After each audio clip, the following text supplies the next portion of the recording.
மட்டக்களப்பு மாவட்டத்தில் முழு நாடும் ஒன்றாக ரெட்டம ஏகட்ட விச போதைப் பொருள் தடுப்பு வார அங்குரார்ப்பண நிகழ்வானது மட்டக்களப்பு மாவட்ட அரசாங்க அதிபர் ஜே.எஸ். அருள்ராஜ் அவர்களின் தலைமையில் நடைபெற்றது.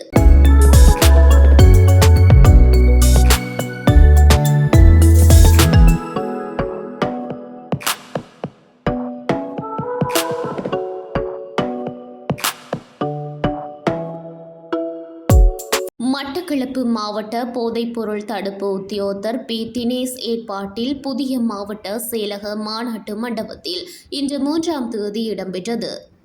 தேசிய செயற்பாட்டு சபையினால் நாடளாவிய ரீதியில் விஷ போதைப்பொருள் விற்பனை விநியோகத்தை கட்டுப்படுத்துதல் மற்றும் பயன்பாட்டில் அடிமையானவர்களை பழக்கத்திலிருந்து விடுவிப்பதற்கும் புனர்வாழ்விற்கான ஆற்றுப்படுத்தல் விழிப்புணர்வு போன்ற பல செயற்திட்டங்கள் நடைமுறைப்படுத்தப்பட்டு வருகின்றன. இதனை முன்னிட்டு மாவட்ட ரீதியில் விழிப்புணர்வை ஏற்படுத்தும் துண்டு பிரசுரங்கள் மற்றும் ஸ்டிக்கர்கள் வழங்கப்பட்டன.